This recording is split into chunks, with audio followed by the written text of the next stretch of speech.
Yeah. It ultimately, the stocks, the shares of the Mississippi Company rose. They eventually collapsed. What were the consequences of that collapse? The consequences were tremendous. First of all, the French people never believed too much in paper. They thought it was nonsense, to accept paper instead of physical gold or silver. And then it was there was a kind of mini revolution started. There was the Mississippi Company was Rue Quincampoix in Paris, and there were like thousands of people, coming and striking just in front. So they wanted their money back, and they were like, I think if I remember It was a bank run. Yeah, it was a bank run. Yeah. So everybody, and the bank run started with the people who were very well informed. It started with the people around the king, of course, and then progressively, it took like 3 or 4 days, to go down. The information went down to the people. So what they were doing is they were trying to take this paper, which is based nothing but promises, to redeem them for actual physical gold and physical silver, because the tangible asset ultimately has value, and paper is only based on someone's promise. And they were fearful that those promises were worth nothing, and in fact they were worth nothing. They were worth nothing because they never went really in Mississippi, to see if there were gold mines as promised. Because don't forget, in the beginning they said that the Mississippi was the promised land, if I may say that in English.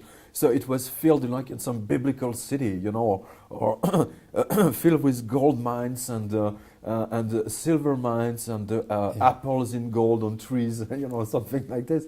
So people really fantasized about it, So everybody wanted the shares of this Mississippi Company, and to the point that it was such a success that John Law issued more action. Of course, more shares yeah. than available. So, but that's a very common thing. Yeah. We saw that through history. So this compared with the state of finances of the king, just a nightmare for the whole French people.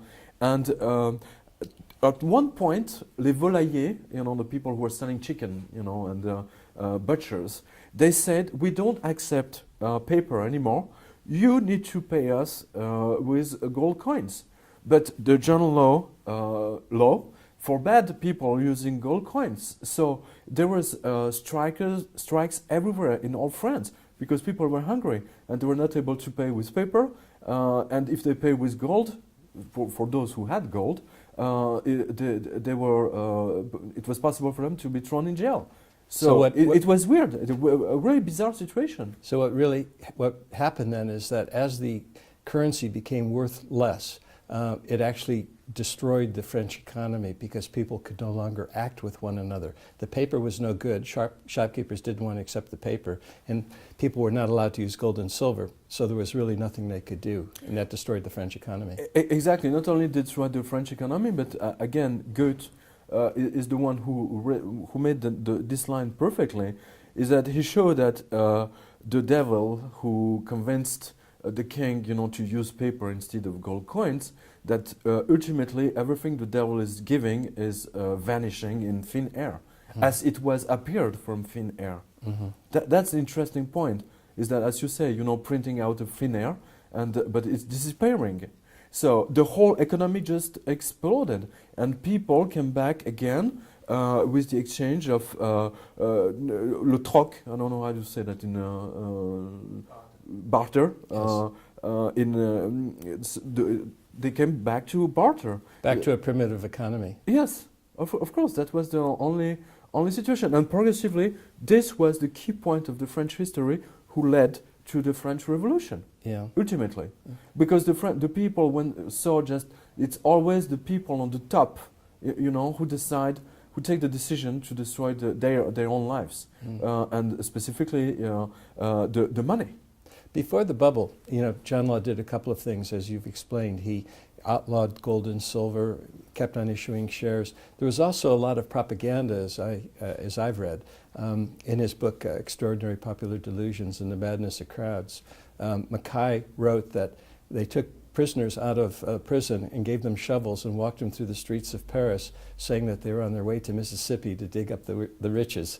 You know, in a day before the modern mass media and newspapers, that's how Exactly. rumors used to get started and how propaganda was done. That's the pure propaganda. I mean, the propaganda, contemporary media propaganda is not very new.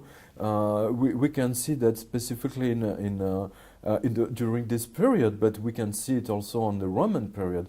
As you remember very well, there was some, I don't remember his name, this Roman emperor who started to, because he didn't have enough silver to make coins, so he started to mix up the silver with copper or whatever, and people lost faith in the economy, and this is how the whole thing just get ruined. Debasement of the currency. So the debasement of the currency, but in the same times, you know, the emperor was the first one to use the coins, and he went on the streets of Rome, you know, saying that he was using these coins. So after the same thing. After the collapse of the Mississippi bubble, what was the impact on the French people? Was it throughout the entire country or just within Paris? I know it was definitely throughout the whole country, because don't forget the law who forbade the French people to use gold coins and silver coins were extremely active, and people all over France were thrown in jail. And at the time, jail was very specific, so it was really a nightmare. So people were really scared because everybody went nuts.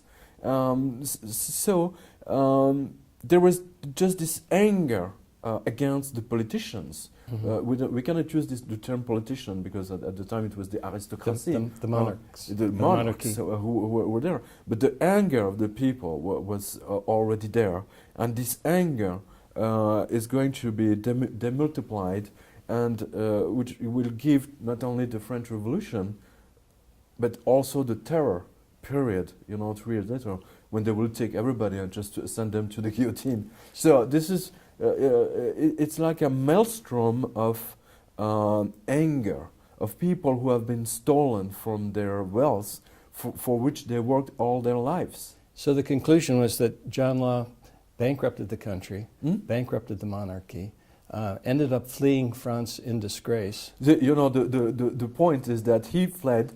He was disguised in a woman. At the time, for a man to be disguised as a woman was, you know, the ultimate insult. The ultimate insult. So this is how he fled. He left Paris, and I think he died in Venice, or if I remember well. So yeah, I mean, this was pathetic. It was a strange part of history of France. And the French currency, the livre, was also destroyed? Basically everything destroyed, but again, people went back to gold coin and silver coins, so the economy started to run again. Because the French people were not stupid, they just took, when the law who forbade them to use gold coins and silver coins, so they dig a hole in the garden and they just put everything in it. And you know, they were waiting, waiting for the law to change to exactly. allow them The to same use thing gold and silver happened again. during the Second World War. Yes. Exactly the same thing.